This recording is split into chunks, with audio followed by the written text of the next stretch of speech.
भगवान से अपनी बात रखी कि आप इस बगीचे में आए हैं तो प्रभु चमन की सैर फूलों का, चमन की सैर फूलों का तो केवल एक बहाना था। चमन की सैर फूलों का तो केवल एक बहाना था, असल में राम तुमको जानकी का दिल चुराना था, इसलिए आप बगीचे में आए हो। हजारों वाटिकाएं भी रही होंगी जनकपुर में।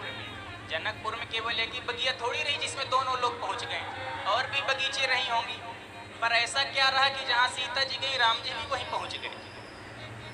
हजारों वाटिकाएं भी रही होंगी जनकपुर में, हवा क्या आपको इसी बगिया का खाना था? क्या इसी बगीचे का हवा खाना था आपको? दूसरे में चले जाते, पर नहीं। क्यों? सखियां बड़ा विनोद से कहती हैं कि अगर आए भी थे तो कम से कम मालियों से पूछ के घुसते, क्योंकि कहीं कहीं बोर्ड लगा होता है ना कि महिलाओं के लिए, पुरुषों के लिए, तो ये बगीचा सिर्फ महिलाओं के लिए है, पुरुषों के लिए तो है नहीं। और आपने पूछा भी नहीं, सीधे चले आए। न पूछा कुछ किसी से आपने, न पूछा कुछ किसी से आपने, सीधे चले आए। जरा सा देख तो लेते बगीचा ये जनाना था। अरे एक बार देख लेते, जनाना बगीचा था, फिर भी आप चले आए। तो ऐसा सुंदर सखियों का भाव है भगवान के प्रति। तो महाराज जी कितनी सुंदर कथा सुना रहे हैं। अब समय न होता, एक कथा में महाराज जी भागवत कथा में सुनाते होंगे कि एक राजा प्रियव्रत हुए, जिन्होंने रात्रि को समाप्त कर दिया, केवल दिन दिन हो रहा था। अब हमारा बस चलता तो हम दिन ही समाप्त करते, रात ही चलती। रात में इतनी गर्मी होती, दिन में तो भगवान की कथा का आनंद रात में मिल रहा, पर ये भी हमारे बस में नहीं है ना। तो कथा सुनने का मतलब है कि हम सुन तो रहे हैं, पर केवल सुने और निकाल दिए उसका कोई अर्थ नहीं। भगवान की कथा को अगर हम सुन रहे हैं तो सुनने के बाद उसको अपने जीवन में उतारें। क्योंकि कथा हम क्यों सुनते हैं, किस लिए सुनाई जाती है? कितने सत्संग कथाएं सिर्फ मनुष्यों के लिए होते हैं। आज तक आप लोगों ने नहीं सुना होगा कि किसी गधे को कथा सुनाई गई, किसी पशु पक्षी को सुनाई जाए, सिर्फ मनुष्य को सुनाई जाती। क्यों? क्योंकि मनुष्य विवेकशील है, उसी को कथा की जरूरत है। पर कभी कभी ऐसा होता है कि कितना भी समझाओ समझ में नहीं आता। मनुष्य को ही इसलिए समझाया जाता है, बार बार सुनाया जाता है, ताकि वो अपने जीवन को सफल कर सके। रामचरितमानस क्या है? ये जीवन में हमें जीना सिखाती है। मानव शरीर पाकर के हमें कैसे जीना है, ये हमें सीखना है। तो रामचरितमानस सुनना चाहिए और पढ़ना चाहिए। कुछ समय पूर्व प्रायः लगभग घर घर में रामचरितमानस लोग पढ़ते थे। 10 दोहा 5 दोहा बच्चे हैं, बुजुर्ग पढ़ते थे। पर इधर कुछ समय से बंद होती चली जा रही प्रथा, और इसको हमें पुनः फिर से प्रारंभ करना चाहिए। जो भी समय मिले 10 मिनट 5 मिनट प्रत्येक दिन हमें अपने घर में इसका पाठ करना चाहिए। और जिस दिन से ये पाठ होने लगेगा, आपकी न जाने कितने संकटों का हल अपने आप होने लगेगा। क्योंकि एक बार भूत गए भगवान के पास में, सभी भूत इकट्ठा हुए और भगवान से कहा, प्रभु ये बताओ हमको रहने के लिए कहीं जगह दो। भगवान का जरूरत क्या है तुमको, चाहे जिसके घर में रह ले। अरे महाराज किसके घर में जाए, जहाँ जाते हैं वही तुरंत तंत्र मंत्र करता है, बोतल में बंद करा के गाड़ देता है। तो कहाँ जाए कहीं रहने को? तो भूत कहे भगवान से हमका भी कुछ देओ। अब भगवान कहे जो हमें न पूजे ताको तुम ले ले। भगवान ने कहा जिस घर में हमारी पूजा न हो वही घर में तुम रहो। क्यों? जही घर साधु न पूजिए प्रभु की सेवा नाही, तेही घर मरघट जानिए भूत बसे दिन माही। जिस घर में भगवान का पूजन न हो, संत और ब्राह्मणों का आगमन न हो, उस घर में समझ लो कि दिन में ही भूत रहते हैं और वह शमशान की तरह घर होता है। इसलिए हमें अपने घर में भी भगवान का पूजन और पाठ कुछ न कुछ करना चाहिए। क्योंकि जब हम मानस पढ़ेंगे तो उसको आचरण में हम उतारेंगे तो हमारे बच्चे भी उसको सीखेंगे। बच्चे कहने से नहीं करते, वो देख के सीखते हैं। अभी जब कल हम आए तो सुशील भैया ने पैर छुए तो इनके बेटे तुरंत आके पैर छुए, जबकि हम उसको जानते नहीं हैं, और तुरंत पैर छुए। भैया से बोले पिताजी ये मीसा वाले पंडित जी हैं। तो हम तो जानते नहीं, तो इन्होंने कहा महाराज जी आपके यूट्यूब में वीडियो देख देख के आपको पहचानते हैं। तो ये क्या है, जब देखा कि पिताजी छू रहे हैं तो बच्चे ने सोचा हमको भी छूना चाहिए, संस्कार है। यही माता पिता जब करते हैं तो बच्चे भी देखते हैं। कथा में माता पिता जाते हैं तो छोटे बच्चे को भी ले जाना चाहिए, क्योंकि 80 साल के बूढ़े कथा सुने न सुने उनका चला गया। जो करना था वो कर चुके, अब क्या करेंगे। लेकिन बच्चे अगर आज सुनेंगे तो इनको 80 साल काम आएगा। न जाने सत्संग की कौन सी सूक्ति उनके जीवन में काम आ जाए और उनका जीवन संवर जाए। एक लघु कथा आपको छोटी सी सुनाए। एक गांव में चोर रहते थे। उस चोर के 4 पुत्र हुए, तो सबको शिक्षा देता था बेटा जीवन पर खूब चोरी करना, पर भूल करके कभी किसी सत्संग में मत जाना, न किसी संत ब्राह्मणों के पास जाना, यहाँ तक कि सत्संग का कोई भी वाक्य तुम्हारे कानों में न पड़ने पाए। बोले ठीक है पिताजी। अब खूब चोरी करते हैं। एक दिन संयोग से चारों पुत्रों को राजा के यहाँ चोरी करने जाना था, और एक ही रास्ता था। जिस रास्ते से उन चोरों को जाना था उसी रास्ते में एक कथा चल रही थी। अब चोरों ने सोचा अब क्या करें, क्योंकि इसी रास्ते में कथा हो रही। पिताजी ने मना किया कि कथा की एक भी बात कान में न जाने पाओगे। अब विचार करने लगे कैसे निकले, चोरी भी करना है। तो उन चारों ने क्या किया, रुई उठाया अपने कान में भर लिया। बोले कथा सुनना नहीं है, पिताजी ने मना किया है, तो रुई से कान बंद कर लेंगे तो कथा की आवाज़ नहीं जाएगी। अब चारों निकलने लगे। जैसे ही वहाँ से चले तो एक के कान की रुई गिर गई, और उसी समय पंडित जी कथा सुना रहे थे कि देवताओं की परछाई नहीं होती, उनके पैर जमीन में कभी पड़ते नहीं। इतनी आवाज़ उसके कान में चली गई, तुरंत रुई उठाया फिर भर लिया। अब वहाँ से गया, चोरी किए राजा के यहाँ, और माल लेकर के घर आए। जैसे सुबह हुई राजा ने खबर दिया, मंत्रियों ने सब माल बरामद करने के लिए सिपाही लगा दिए। मंत्री होशियार था, उसने कहा महाराज ये गांव किनारे कुछ चोरों के घर हैं, मुझे विश्वास है कि इन्होंने चोरी किया है। तो मंत्री ने क्या किया कि एक दिन रात में काली का रूप बनाया, स्वांग रचा, खप्पर लिया, हाथ में काली का भेष बनाया और चोरों के घर के सामने पहुंच गया।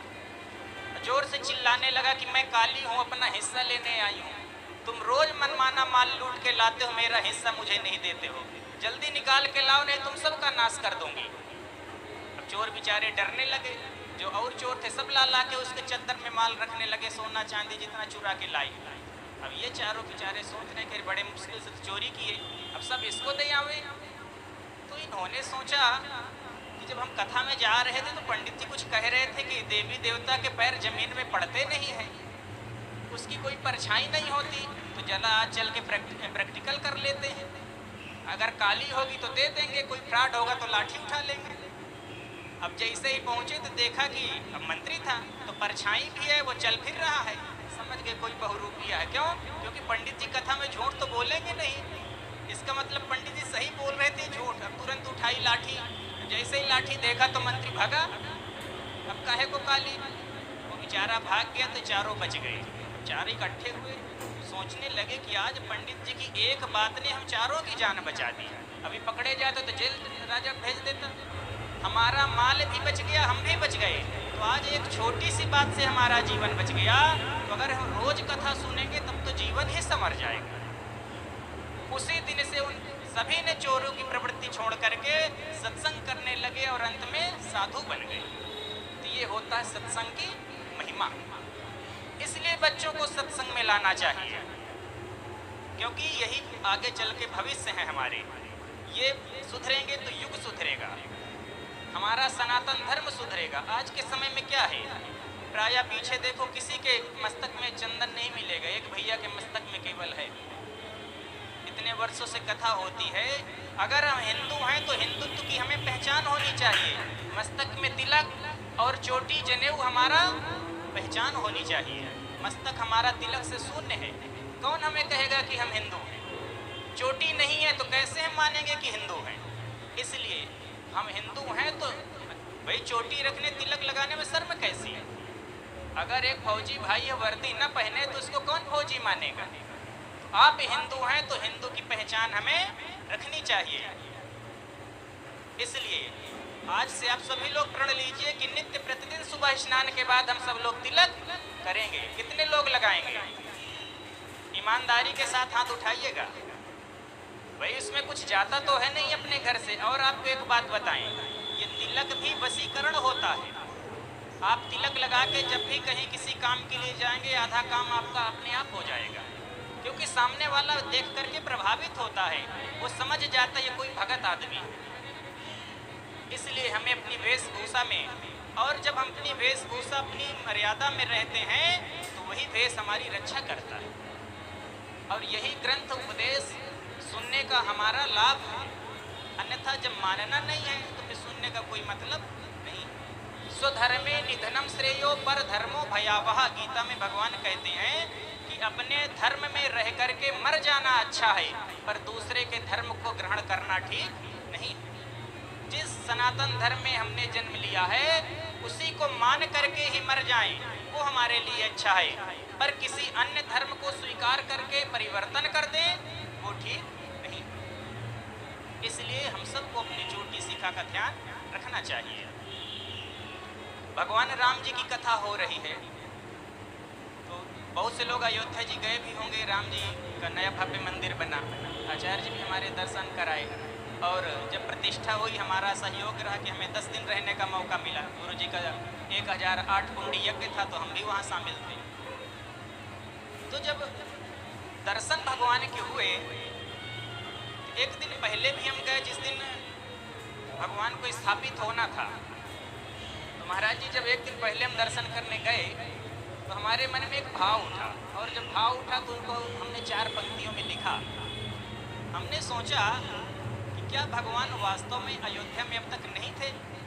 भगवान तो हरिव्यापक सर्वत्र समान, वो तो आज भी थे, पर ये भक्तों के भाव हैं कि भगवान को हम 500 वर्ष बाद पुनः स्थापित कर रहे हैं। भगवान कहीं नहीं गए थे।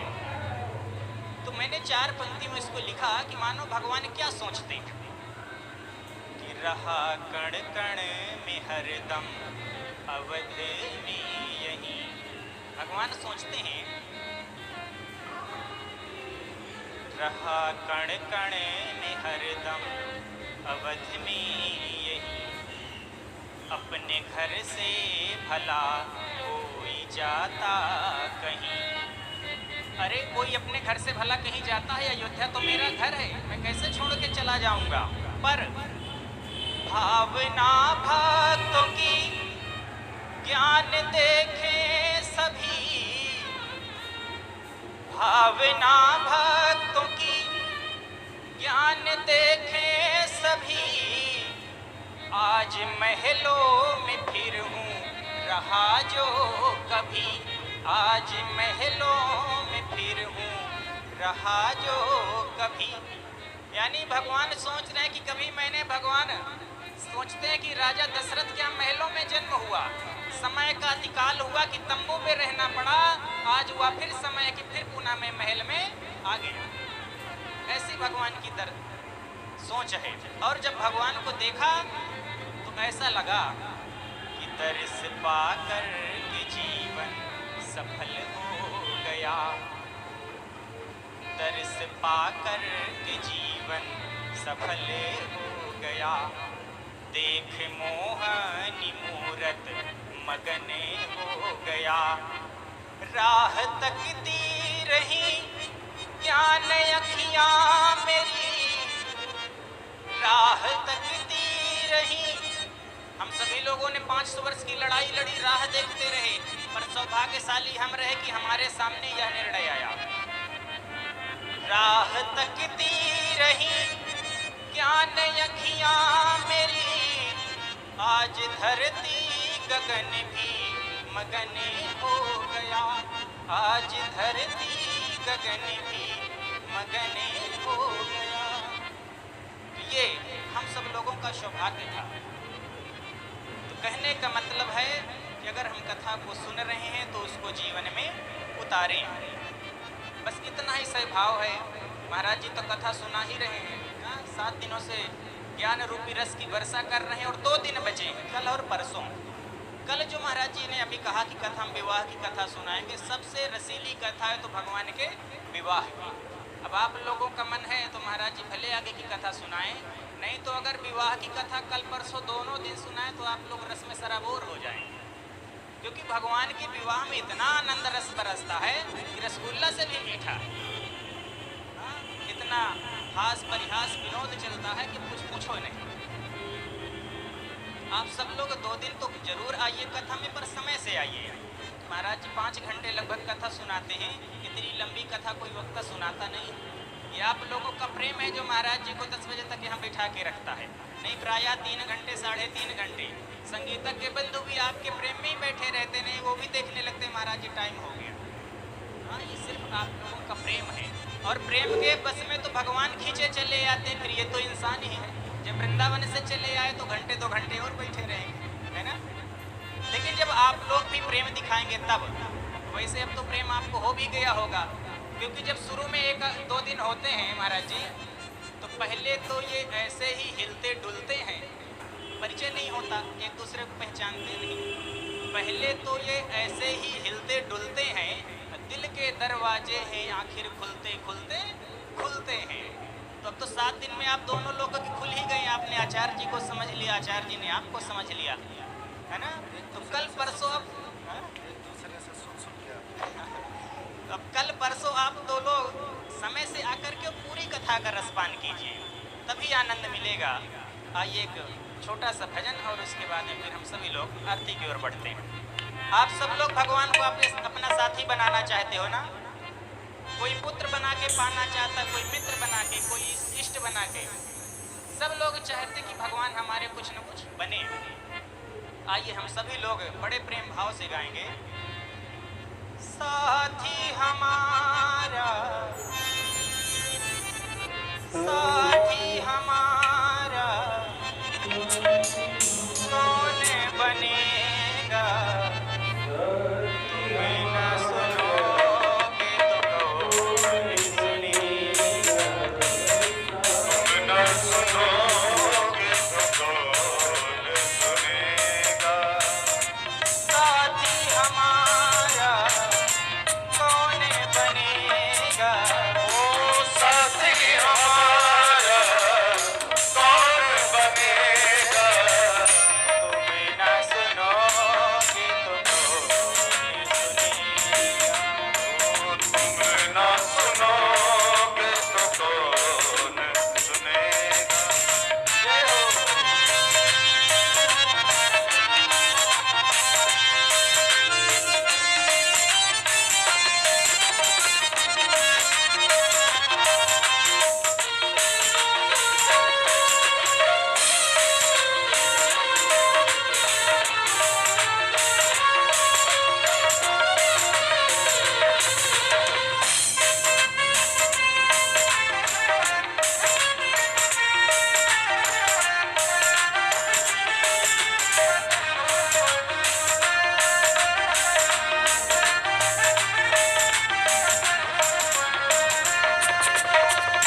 आ गया दर पे तेरे, सुनाई हो जाए, जिंदगी से दुखों की विदाई हो जाए।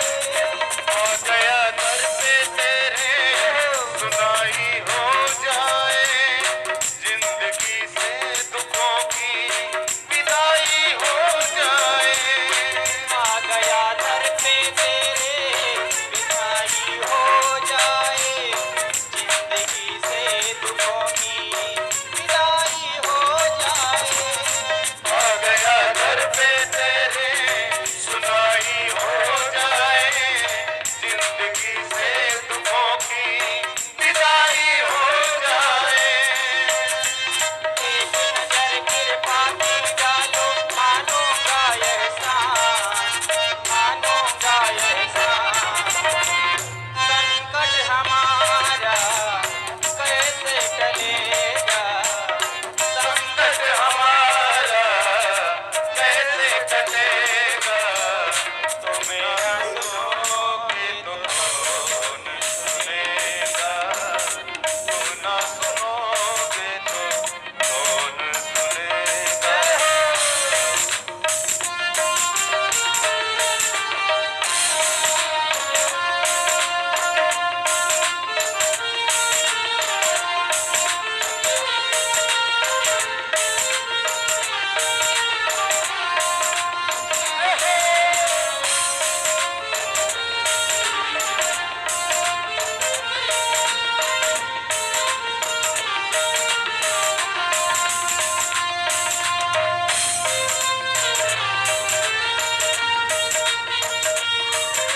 से हमें